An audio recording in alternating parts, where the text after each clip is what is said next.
A Seattle man defends his family as his granddaughter clings to life. Next, critical new evidence in this tragic fire.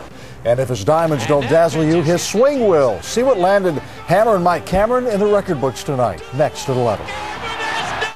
Coverage you can count on from Margaret Larson and King 5 News.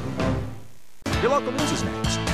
An ingredient not listed on the label. Trace amounts of toxins found in top-selling pet foods. Is your dog at risk? A King 5 investigation is next. And a rolling identity theft ring busted in Western Washington, and there could be hundreds of victims.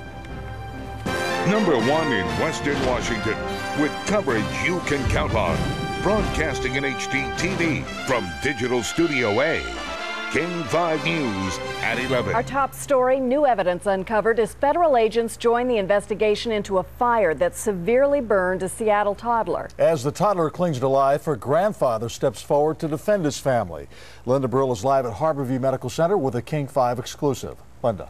Dennis, ATF agents are taking a close look at a small piece of plastic container that was found inside the baby's burned out bedroom.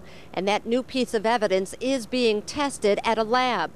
In the meantime, the baby's grandfather is talking tonight about the horror of finding the child in her burning crib.